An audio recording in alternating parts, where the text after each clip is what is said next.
And good morning, MYM Insiders. How's everybody doing today? This is Rich Harshaw here for 2013 installment of the Tuesday Morning Ad Clinic.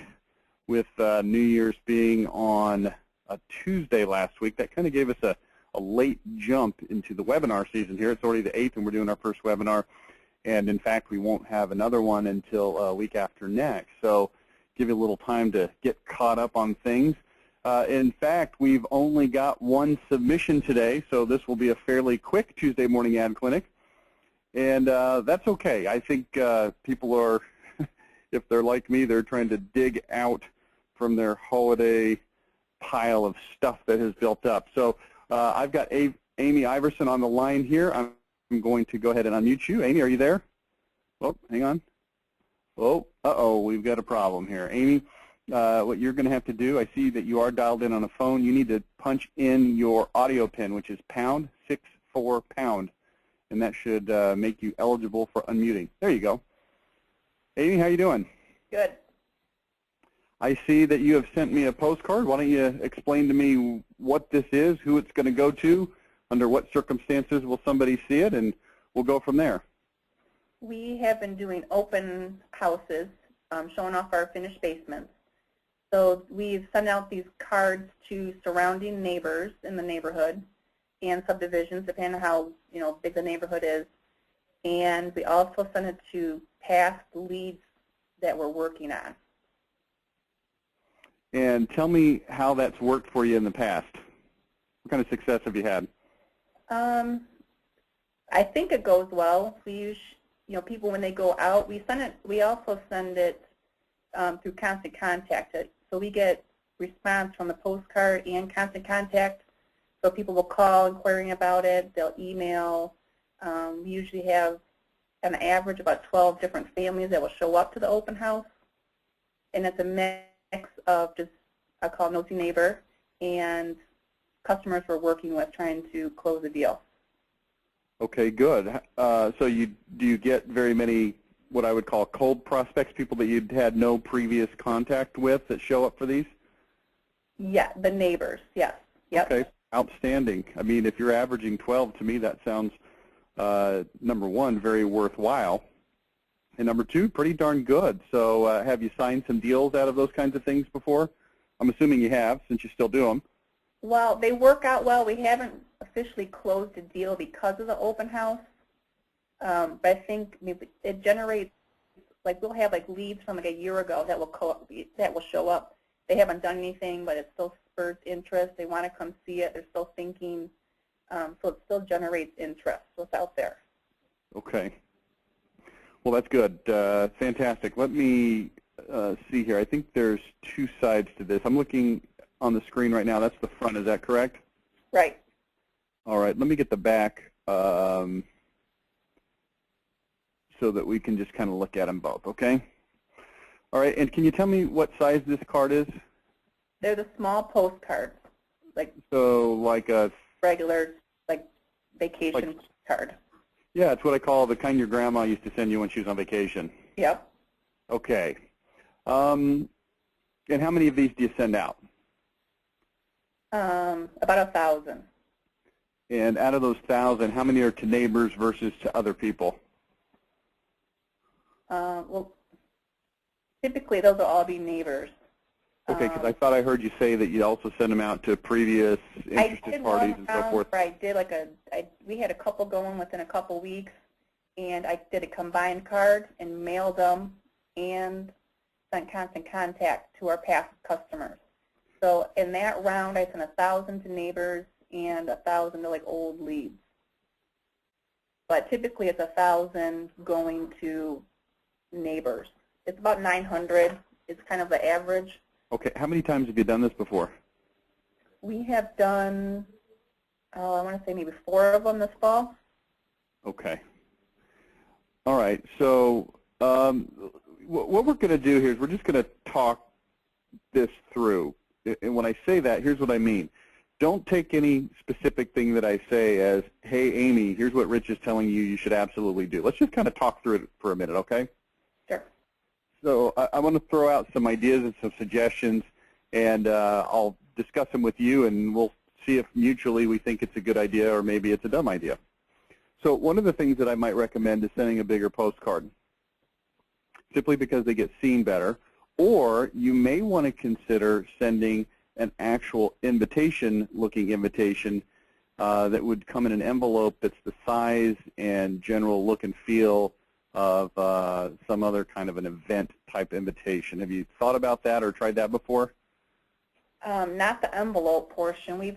We do other direct mail that's bigger.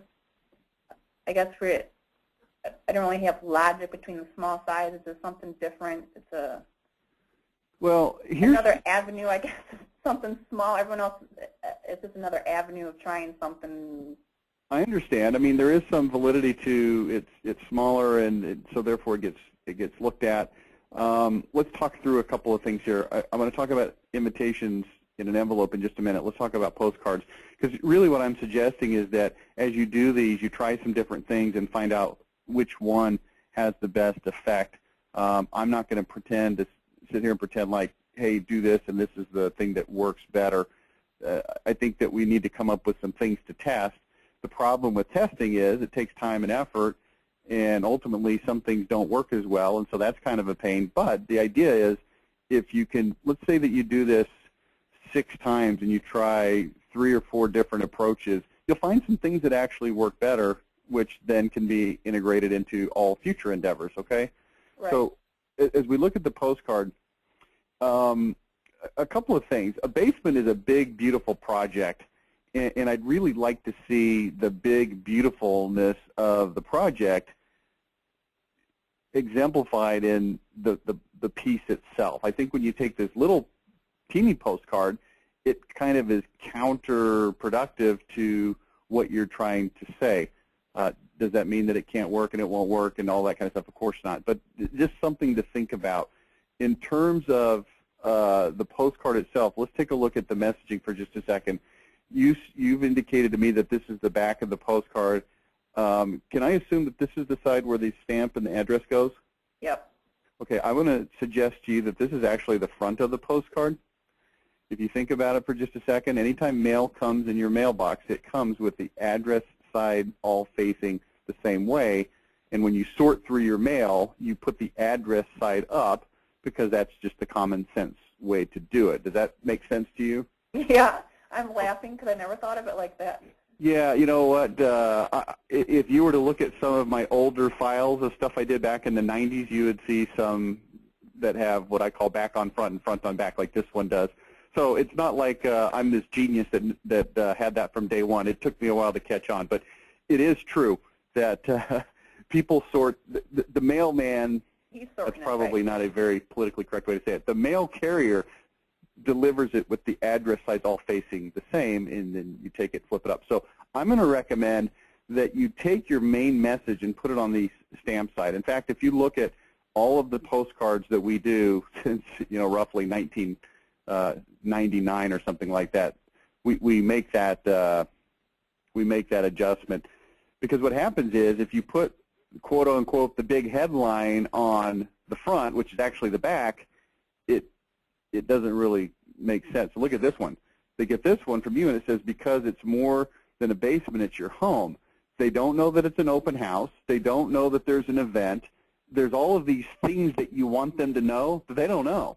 Right. And the possibility that they never turn it over to find out is actually pretty high. Yep, I like that. Okay, so let's look at the front, and let's pretend like this is what they see. You're invited. Come see what your neighbor has done to their basement. Finished basement open house, Saturday, October 20th, 37 Berkeley Court, Farmington Hills, Michigan. And can I assume that that address is going to be recognizable as a street, at least, that they would know somewhere close to their house? They should, yeah. Well, here's why I'm wondering. You said earlier that you send this out to 900 people. In my estimation, that's a pretty large geography. So it is big, and there's like this particular home was in a small condo, so I had to really hunt surrounding subs. We did another one where there was. Here's all I'm saying. I'm sorry, Amy, not to cut you off. Here's the point. The point is not to get bogged down in the minutia of that as much as it is to say I'm concerned about the possibility that there's a street name that is not immediately recognizable. Okay, so I'll give you an example. I live on a street in a neighborhood that has relatively few streets. My particular portion of the neighborhood only has 4 different streets, and then there's a second part of the development that has another probably 3 or 4 streets. And if you said it was on any of those total of 8 streets, I would recognize, okay, that's here pretty close to me. And I'm in a little bit different situation because there's relatively few streets in this subdivision. But even if there were more, do I really know the street names that are 6 or 7 or 8 streets over? I probably don't. And here's why that's important, because when I look at it, if I see it's in Farmington Hills, and if I live in Farmington Hills, that's good. But if I look at this street name and I go, well, I don't know where that is, then that becomes a roadblock. Okay, so for instance, if you said that I live in a town called Southlake, Texas, if you said that it was on 37167 Burke Lake Court in Southlake, Texas, I would look at that and I would say, okay, that's in my town, but I don't know where that is. And now I'm left to try to kind of figure out where that is, but people aren't going to put the effort to, go to their iPhone and type in the address and say, oh, well, geez, that's really not that far. They're just going to assume that it's not super close, and I think that could be a turnoff. What you may want to do, again, this takes a little bit more time and effort, but you may want to just put one of those little maps on there, not like a map that you copy off the internet, because those are kind of hard to read, but maybe some kind of a drawing of a map or what I call a stylized map. Do you know what a stylized map is? No. Let me show you an example of a stylized map. If you'll hang on just a second, I'll pull this up. I mean, this isn't the most critical thing in the history of the planet when it comes to marketing, but you've got my full attention today, so I'll give you the full deal here, okay? Good. And it's just taking me a second to find. I've got it right here in my files. Pretty easy to find. I've shown this post. I have an idea of what it should. I'll just show you a quick one. It's not a big deal. There's so many different types of maps. I think it's on here. Okay, yeah, let me show this. Here's one version of a stylized map. You'll see it on the bottom right-hand corner of this postcard. Yep. Okay, now that's for major streets, Campbell Road and whatever that is. You can even read it, Coit Road, and then you can kind of see, oh, okay, it's on that corner. You can draw more detail, but it's not like a map. But it does let people know where it is. It's kind of a pain to do it. You might even have to have a graphic designer do it or find some way to make a map that is easy for people to look at and to read. Point is, it's a real simple point. I'm concerned. You're listening to me say this right now, and you're saying, gosh, that really isn't that big of a deal. But I'm telling you, if 50% of the people that get your postcard don't recognize where it is, they're probably not going to even consider coming. I would agree. We actually have people that call and ask, like, is it at this corner? So if we have 1 or 2 people that actually make the effort to call, then there's probably tons more that don't. Yeah, for everyone that calls, there's probably 10 that go, well, maybe, but where is that? I don't know. And what you've got to realize is here's what's happening. People are making these split-second decisions while they're sorting their mail. How much mail do you get in your home mailbox, Amy, on an average day? More like 2 pieces or more like 15 pieces? Yeah, I was going to say 10. Yeah, more like 10 is probably pretty typical, and there may be days where it's 15 or 20. That's not super uncommon. That's more typical than a day where there's only 2 or 3. So the point is, people are making these very quick decisions. Do I keep this? Do I hold this? And we just want to give them every single imaginable opportunity to say, I understand what this is. I'm interested in this, and it's easy for me to make a decision to proceed with it, okay? Mm-hmm. By the way, just look very quickly at this postcard. You'll notice that here's the front, right, with our big headline. You see that? Yep. Okay, and then the back has kind of all this junk. Now, that's not something I want to dwell on, but just to make that point from a minute ago. Okay, so let's go back over to the front of yours. So you may want to consider putting a map on here, especially if you're going to send it to 1,000 people. You're surely getting outside of people's immediate, I understand where those streets are. You may also, I don't know how you feel about this. This is a kind of a comfort level thing for you. Do you feel comfortable putting the homeowner's name on it?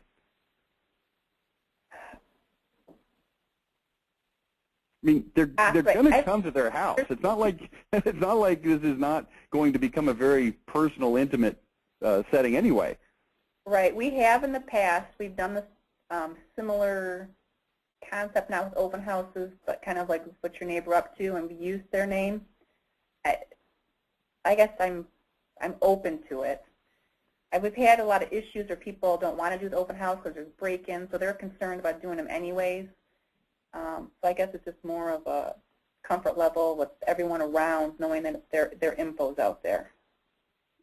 Right. I think from a personable standpoint, it does the trick. In other words, it's not now just, hey, we're Finished Basements Plus doing this thing. Plus, also, let's kind of get, sorry to break this down into such minutia and such minute details for you, but, you know, I think it's valuable. Think about this also. Somebody gets this thing in their mailbox. They look at it, Finished Basement Open House, Saturday, October 20th. Let's assume that they don't immediately recognize where that is. They may not recognize that this is an actual person's home that you've done that you want them to come look at. They may feel like their initial reaction may be, this is your showroom, this is a standard place of business, that you happen to be having an open house, but this is your place of business. I think that's a very easy thing for people to misunderstand with this postcard. You might look at it and say, no, no, no, look, it says, come see what your neighbor has done to their basement. Well, you're assuming that somebody didn't just skip over that. Right. No, I agree. So you see what I'm doing? I'm fine-tuning like 7 little teeny things here that I think could make a difference, and any one of which is probably not the thing to make the difference, but I think all 7 can make a pretty big impact on this. So I might make it a little bit bigger, and you see you might need it to be a little bit bigger just to fit all the stuff, right? Right. We just completed your neighbor's basement. You know, are these actual pictures of that neighbor's basement, or are these generic pictures? Oh, they're just general pictures. Okay, again, in terms of customization, that may be something you want to consider also. I understand, I'm acknowledging right up front, everything I'm talking about, not everything, a lot of the things I'm talking about increase the time commitment to this project. But if it increases the results of the project, it might be worth spending a little extra time. A little bit of before and after, you know, maybe even a little story. Again, I want to acknowledge before we even go down the path that this does take more time and effort, and you may be listening to me going, oh my God, I barely have time to get this stupid thing out as it is. And I get that. But we'll have the discussion anyway. What if there was a little bit of a story on here? Not a novel, not even a paragraph, but just something that says, you're invited to come to the Johnson's house at 3760 whatever, Berkeley Court, Farmington, Michigan, and a little map there so they can see, oh, that's pretty close to my house. There may be a before and after picture. Again, bigger postcard, right? So they can. There's a little bit of room for this.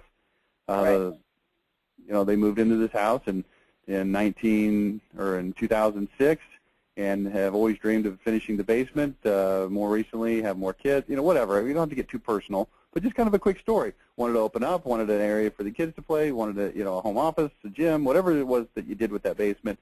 After considering the options, they decided that Finished Basements Plus was the right way to go because we do not just the basement, but also everything for the basement environment, including the walls. And see, now look what I'm starting to do. Did you notice what I started to do? Yep. I happen to know a little bit about your company, right? Because we've had this discussion. And I think you've got a really interesting story to tell. And maybe on the front of the postcard, you show a before and an after. Maybe on the back of the postcard, you can put something like, I don't know, let's pull up your ID real quick, okay? You okay with that? Yep, go ahead. All right, let me pull that thing up.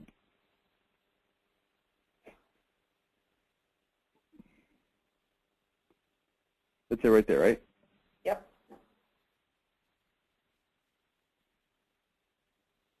All right.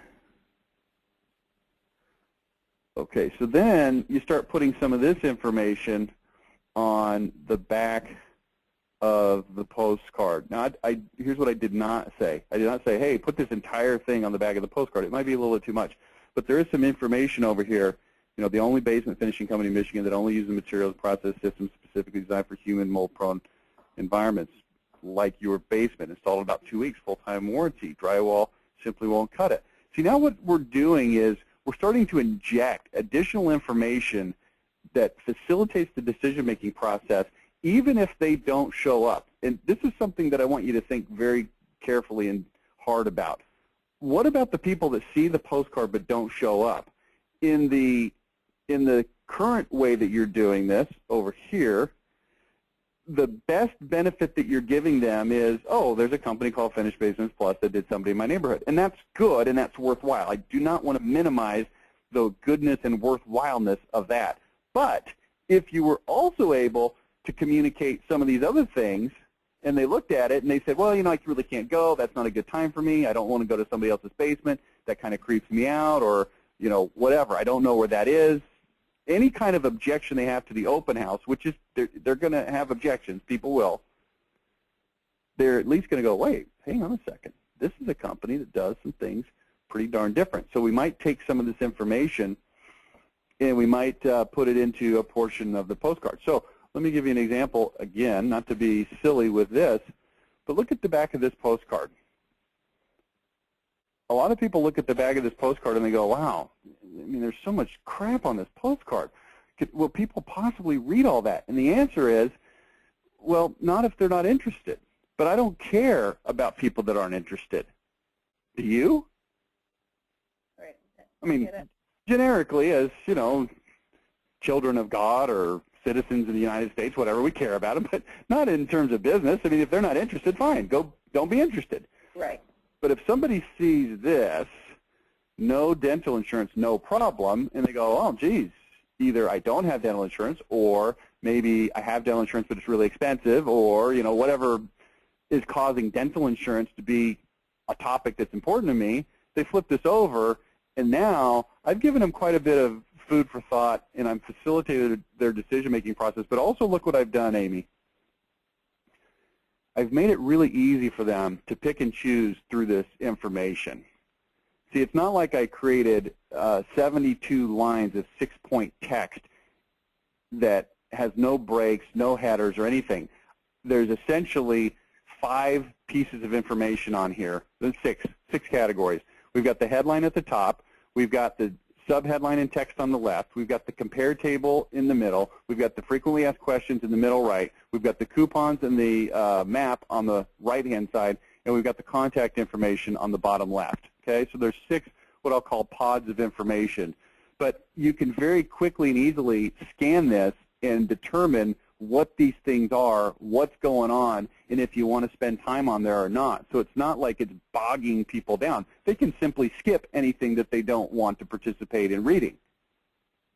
Now, if we took a rationale that said, well, we're just going to leave everything off because it's too much and people won't read it, well, now we haven't even given them an option to read it if they want to read it. On this one, at least they have an option. So what we could potentially do with your postcard is we could take and make some of the adjustments that we talked about on the front of this in terms of making it bigger, maybe putting a before and an after, maybe putting a 3-sentence explanation of who these people are and what they wanted to do and how you accomplished it, putting the map on there so they can quickly and easily see, oh, okay, I understand that's close by, all those things. And then on the back, you could almost have something similar to this that was maybe a little bit generic in terms of not having to change it for every single open house. And right up here where it says don't waste thousands of dollars, guess what you could put? Something like, we're the only basement finishing company in Michigan that only uses materials, processes, and systems specifically designed for human mold-prone environments like your basement. And then installed in about 2 weeks, full lifetime warranty. And then we could take some of this information and we could put it over here in some of these columns. You know, it'd have to be worked out. It'd have to be arranged. You don't just cram it in there because, well, we've got it, let's just cram it in there. And I know you don't think that's what I'm saying, but I just want to be very clear. We don't just cram it. We make it look good and easy to pick and choose like we've done here on this postcard.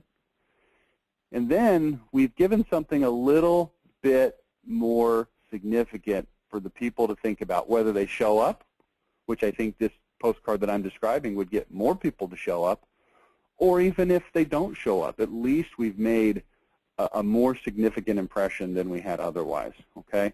Does that all make sense? Yep. You know, some things that you might want to put on this side of the card, some of the information from the identity. You may want to put some offers. You know, I don't know what kind of offer you might put. Maybe you put a free guide to basement remodeling or a free contractor standards guide once you get those. You don't have those right now. Right.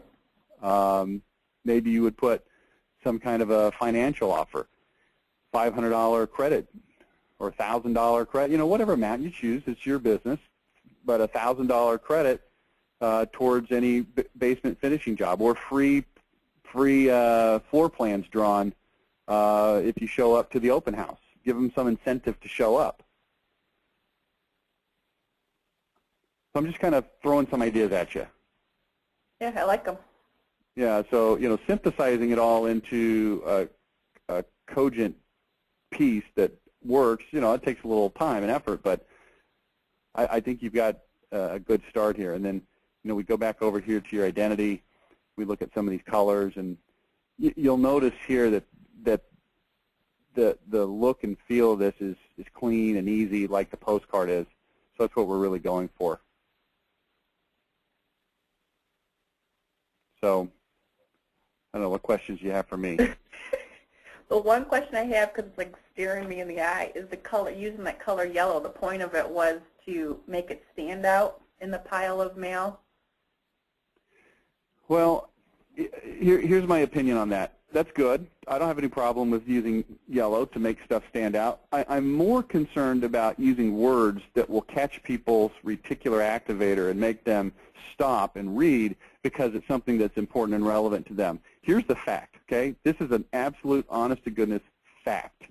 People are going to read every single piece of their mail, even if they only give it a half a second's glance, because it's their mail. They have to, because it might be something that they actually need. That's the great thing that's going for you with mail. I mean, think about TV. People fast forward through the commercials because they know that if they miss the commercials, it doesn't matter. Even if there was a commercial that they might have been interested in, no, who cares? They're there to watch the show. Mail, you have to look at each piece to know what it is. So I'm mostly concerned about saying things that capture people. The colors are good, and they can only be helpful.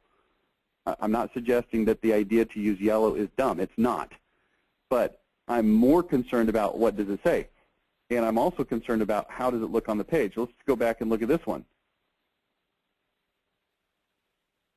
What do you notice on this one?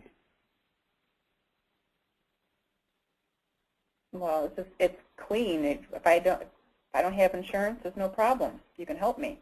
Does it kind of jump off the card a little bit? Yeah. And the answer is yeah, it does. Let's look at a couple more here. Okay, quality dental care for families with no dental insurance. As somebody is flipping through their mail, that entire headline will register with them. Now, they may not be interested, like we talked about before, and that's fine. Throw it away. I don't really care. But I know this. Those words will capture and engage the person who fits that situation, regardless of the colors. It's got to be clean and easy to read. Notice this stuff down here in white on this one. It's smaller because I don't expect anybody's going to read it unless they were already interrupted and engaged by the main headline. Then this headline down here in white, okay, we'll read that. But if you don't even like what I said in the yellow headline, then I don't care if you read the white headline. And right. I certainly don't care if you flip it over. Okay, and then just some different formats. I don't like these as much. I think the other ones pop and stand out better. So anyway. Do you want to use yellow? Great, use yellow. I've used lots of yellow. In fact, going back to here, there are studies, I haven't studied this stuff in a while, maybe I need to, but I have read studies in the past that says actually this color combination right here actually is the #1 most readable and interrupting color combination, blue and yellow, like Blockbuster Video. Mm-hmm. Other good combinations are black and yellow, blue and white, you know, a nice dark with a nice bright contrasting color all work, black with white, you know. So I think you're on the right trail there. Okay, good. So if you want to put something together, have us take a look at it. We'd be happy to do that. And just keep in mind, it's a work in progress. There's really, in marketing, there's really no such thing as the finished product. There's only the one that you're going to use right now. And maybe it works well, and maybe there's some things that you need to adjust. I can't tell you how many times we've sent out a marketing piece and people call, or they come by or whatever, and they ask questions, which allows you to see that you weren't very clear in something that you thought was perfectly clear. I mean, it just happens. It's just the nature of the beast. So I want to encourage you to be willing to test some things, and I think we've covered some pretty good ideas of what those things could be that you test. No, I like their great ideas. I like them. Yeah. So anyway, if that's something you'd like us to help with, certainly you can give Dale in our office a call, and he can work something up for you on that. But if you want to take your own whack at it, please do, and let us review it for you. We'd be happy to do that. Okay, great. Okay, I think that's it. We've got a lot of people on the call today, just not a lot of participators. Amy, I'm going to go ahead and mute this. And if anybody else, I mean, we got a little time here, so if anybody else would like to bring anything up or raise a hand or talk about anything, let's do it. I'm not saying there's a million people on the call, but we got a pretty good group here. Hey, there's Rich. Rich always got something good to say. Happy New Year, Rich. Happy New Year, Rich. I don't know if I have something good to say, but I have a good question for you. Okay, by the way, just in case those who are on the call, they don't know, this is Rich Sirocco. I'm not talking to myself when I say, hey, Rich, it's Rich Sirocco. He just happens to have stolen my name. Actually, I think you're older than me, so I probably stole yours. That's right.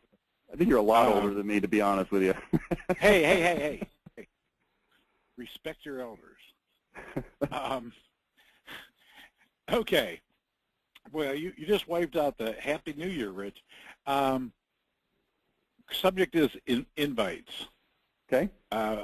Free lunch, clients giving a free lunch for previous customers, having a guy come in and speaking or whatever, and subject of the invite came up. I'm proposing a card with a kind of a, cover that opens up with a fold at the top, and then information. Back up, Rich. Invitation for what?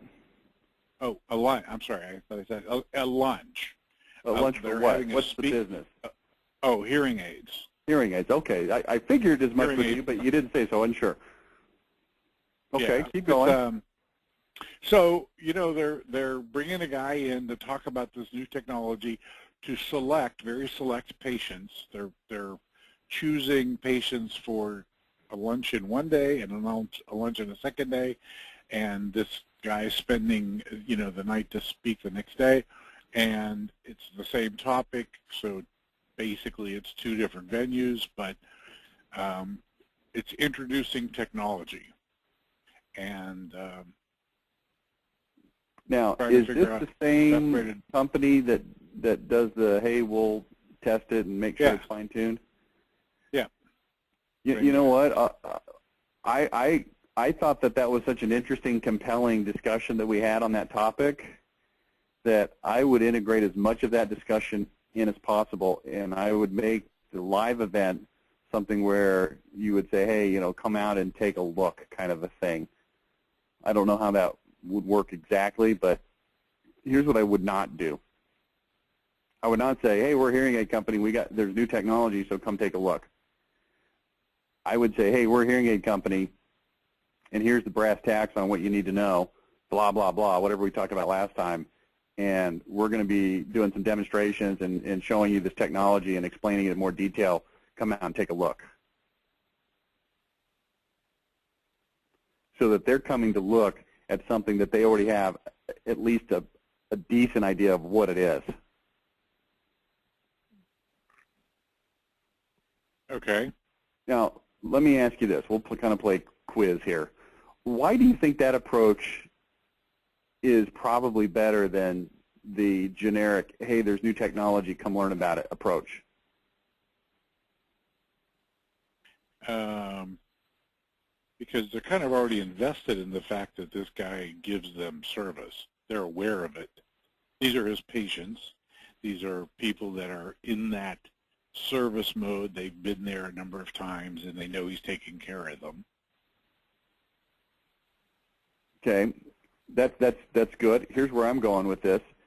I think when you say there's new technology type of claims, I think it's a very generic claim that could and is made by lots of different people. Oh, yeah, especially in this industry.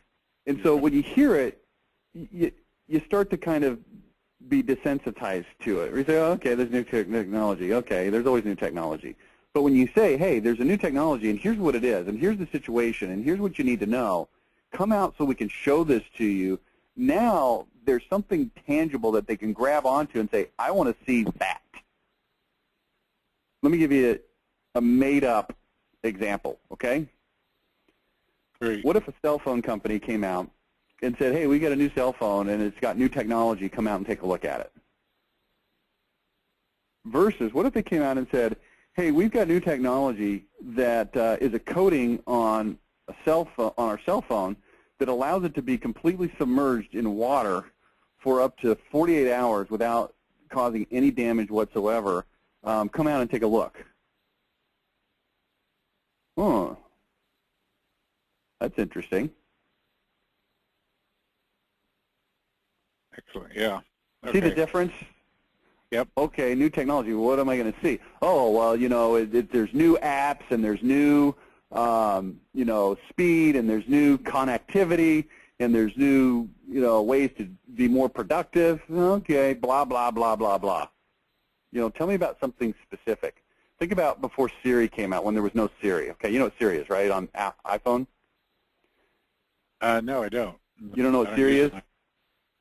Okay, Siri is a digital assistant that's on an iPhone. You push a button, ask it questions, and it answers to you in questions. It'll look things up on the Internet. It'll send you reminders.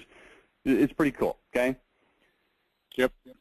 So, again, same analogy. Hey, you come out and look at new technology, productivity, versus, hey, we've got a new digital assistant that allows you at a push of a button to, you know, look things up, answer questions, get latest information, set reminders, come out and do an interactive demo of it and see it for yourself.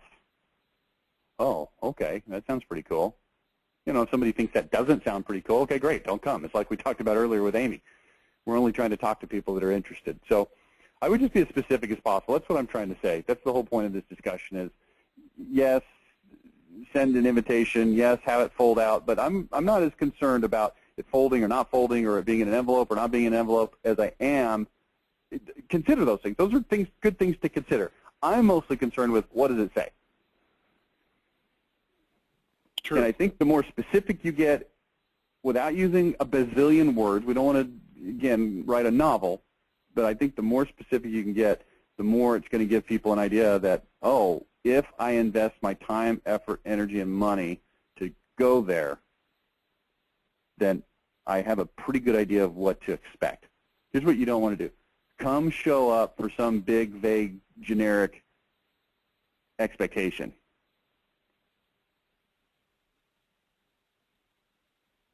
Okay? Right. That's my general advice to you. Okay, and so let me ask you for some more specific advice. Assuming I have that in terms of the content, what about form? Yeah, I don't know. I don't care. I would just test a few things and see what happens, like I told Amy. Okay. I'm a lot more concerned about what it says than I am about the form. Now, that being said, I definitely think that different forms can make a big difference. So test the forms. Please do not hear me say the form is irrelevant, don't worry about it, who cares? That's not what I just said. Yep. Being a veteran, I'm aware of that. Yeah, you've been around. What you say and what you don't say. Yeah, what have you been with me now, 12 years? Yeah, 12 years. Well, it was just 11 years in November. Okay, so you're an 02 guy. Yeah, I signed up at 01. I went to training in February of 02. Oh, okay. Yeah, okay, good. Well, anyway, thanks, Rich. Appreciate you piping in. And Welcome, thank you. We'll talk to you later. I guess you're elder.